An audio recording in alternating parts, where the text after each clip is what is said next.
Garcia confirmed that he will be in attendance at the highly anticipated RIZIN 3 event, which will be headlined by the legendary Manny Pacquiao fight. As speculation continues to circulate about Pacquiao potentially engaging in a boxing match in Japan on New Year's Eve, Garcia's presence at this event in itself is quite interesting because it has also been confirmed that he too will be fighting Manny. Should Pacquiao win, it has been speculated that a title shot is possible before the end of the year. A lot is expected to happen in the RIZIN 3 event, so let's dive right into it. Don't get us wrong, a Pacquiao world title shot with the WBC against Mario Barrios would be one for the ages by the end of 2024. But that fight will always be there for Pacquiao in 2025 too, should he wish. Alternatively, if the 45-year-old Pacquiao fought Garcia instead at the end of 2024 in Japan, it would be beyond huge for Pacquiao, a veteran in the game, and Garcia, who is trying to find redemption, boxing, and the promotion companies themselves. Now, since as early as 2021, Garcia expressed his deep desire to face Pacquiao in the ring. Speaking to ES News, Garcia suggested that he would ultimately like to take on Filipino Senator Pacquiao. Discussing the 42-year-old legend, Garcia said, "That's the dream. Manny is a legend, and it would be like surpassing him in the humblest way. I don't want this to sound like I'm being disrespectful. Manny knows my respect for him." Given that both Garcia and Pacquiao are traveling to Japan, with Pacquiao scheduled to participate in a boxing match there on New Year's Eve, it's possible that this arrangement could materialize into a long-held aspiration of Garcia to engage in a boxing contest with the legendary Pacquiao. Upon arriving in Japan, Pacquiao was back into training mode on Wednesday ahead of his exhibition boxing match against Japanese kickboxer and mixed martial artist Rukia Ampo at Saitama Arena. Pacquiao will make his return to the ring to battle Rukia Ampo in a 3-round exhibition bout scheduled for Sunday, July 28, 2024, inside Saitama Super Arena in Saitama, Japan. Pacquiao's showcase fight will be part of the Super RIZIN 3 mixed discipline spectacle topped by the featherweight main event pitting Mikuru Asakura against Ren Hiramoto under MMA rules. We can all agree that this fight with Ampo is a good warm-up for Pacquiao as he prepares for a title shot at the end of the year, possibly with Barrios or Garcia. The once promising boxing star, Ryan Garcia, has endured a difficult year marked by both success, controversy, and public backlash. Despite struggling with significant personal challenges that raised doubts about his ability to compete, Garcia stunned the boxing world by defeating Devin Haney in a high-profile match. However, this victory was short-lived as a subsequent drug test revealed the presence of a banned substance, ostarine. Garcia tried to deny the allegations on social media. He took it on X, saying, "Big lies. I beat his ass. Everybody knows I don't cheat. I've never taken a steroid. I don't even know where to get steroids at the end of the day. I barely take supplements." Despite Garcia's efforts to defend himself, ESPN reported that it had received a letter from the Voluntary Anti-Doping Association with enough evidence against him, resulting in a suspension from the New York State Athletic Commission till April 2025 and the nullification of his win. Now that Garcia aims to continue his boxing career in Japan for the time being, you're probably curious about the global implications of the NYSAC ban. It's a valid question, and one that we're closely monitoring to see how it will impact Garcia's potential future fights in Japan. Initially, Garcia expressed his intention to transition to mixed martial arts during his boxing suspension. However, his plans were stopped by the shared regulatory framework governing both boxing and MMA. As these sports are overseen by the same athletic commissions, no commission was willing to grant Garcia a license to compete while he was suspended from boxing by a fellow member of the Association of Boxing Commissions. Recent reports suggest that Garcia is considering a boxing match in Japan as a potential workaround for his suspension. Japan does not have a dominant boxing commission with the authority to enforce the NYSAC ban, making it a possible venue for him to continue his boxing career while serving his punishment. On top of that, there were recent speculations that Garcia was in negotiations for a boxing match on New Year's Eve. Rumors also circulated about potential discussions between him and the RIZIN Fighting Federation for a high-profile appearance at their Super RIZIN 3 event, headlined by the legendary Manny Pacquiao. However, the anticipation has reached a fever pitch as both the promotion and Garcia have confirmed his attendance at the Saitama Super Arena for this weekend's July 28, 2024, highly anticipated Super RIZIN 3 show. On a social media post shared across all RIZIN FF accounts, Garcia said, "Hello, Ryan Garcia here. My announcement is this. I'm headed to Japan. Because I'm going to be at the RIZIN event, and I know they're making noise, but guess what? I go louder, I go harder, and I cannot wait to meet all my fans in Japan. Arigato, from my heart to your heart. I love you. I'm going to learn how to say I love you in Japanese. I'm going to tell every Japan I love them. Konnichiwa."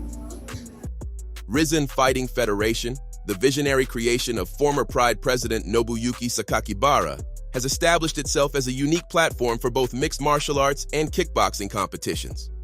The promotion gained international recognition in 2018 when it successfully lured the retired boxing legend Floyd Mayweather out of retirement for an exhibition match against the formidable kickboxer Tenshin Nasukawa. Mayweather made a triumphant return to Japan for Super RIZIN 1 in 2022, securing another victory against Mikuru Asakura. This weekend's Super RIZIN 3 event promises to be another historic occasion as boxing icon Manny Pacquiao takes center stage against Rukia Ampo, with the added intrigue of Ryan Garcia's highly anticipated appearance. It's funny how Japan invites retired fighters to these bouts. First the retired Floyd, now the old Pacquiao to fight a way younger opponent. But come to think of it, Manny Pac-Man Pacquiao is a name renowned in boxing, beloved, revered, and a record holder in multiple weight classes. But why is he back? At 45, after almost 3 years away from the ring, why lace up the gloves again? Some say it's the itch, the one that never truly fades. Despite having a political career in the Philippines, Pacquiao hasn't quenched his thirst for combat. An exhibition against South Korean YouTuber DKU in 2022 was a mere appetizer. Now, Pacquiao faces Anpo, a kickboxing dynamo with no professional boxing experience. Rukia Demolition Man Anpo, a name that echoes through K1 and RIZIN circles, is a kickboxing champ, MMA contender, and now Pacquiao's dance partner. But here's the twist. Anpo's only MMA fight ended with a rear-end choke courtesy of Yuta Kubo. His kickboxing record, 27 wins, 8 losses, speaks of both triumphs and setbacks. And now, he steps into the boxing realm against a legend. What are the stakes? Remember Tenshin Nasukawa's Mayweather bout? The same stipulation applies. It has been speculated that the regulations governing this exhibition match have been strictly outlined.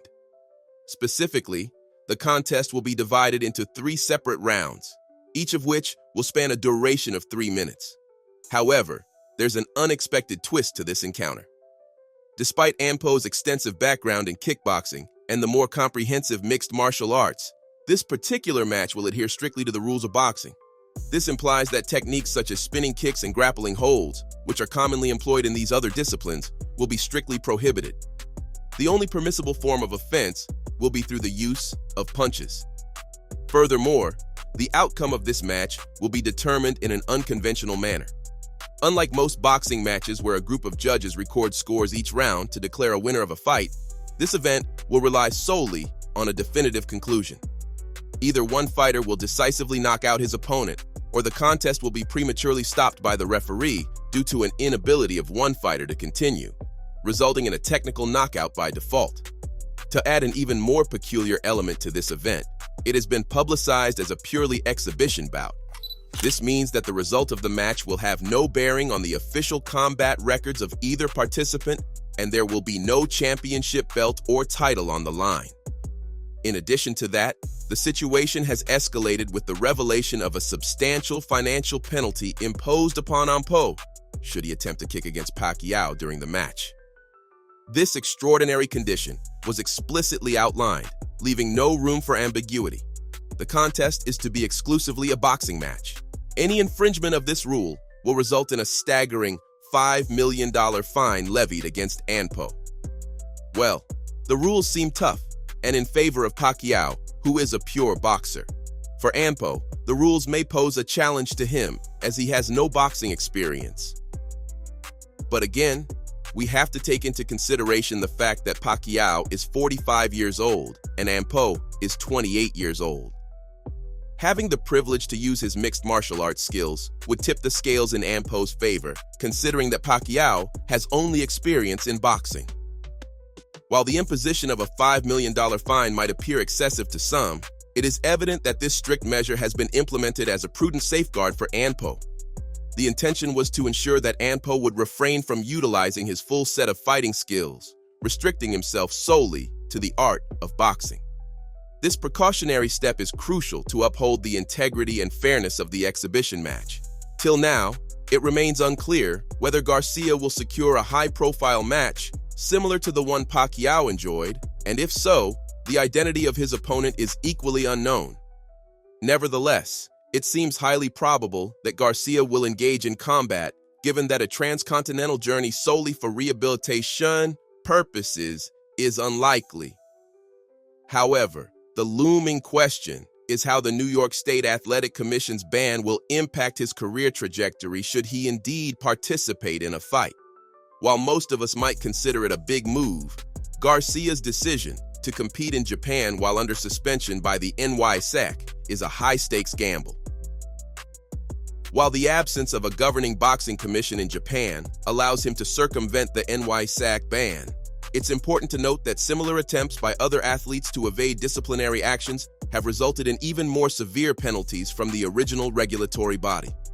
Garcia will be required to reapply for a boxing license in 2025 before he can resume his career in North America. Given the circumstances surrounding his current suspension, participating in a high-profile fight on New Year's Eve would undoubtedly raise significant questions and scrutiny from boxing authorities. But do you think Garcia's decision to compete in Japan while under suspension by the NYSAC is a risk to his career? Could Anpo's strength and knowledge of different martial arts stop Pacquiao's experience in boxing IQ? Share your thoughts below and don't forget to subscribe for more updates. See you in the next one.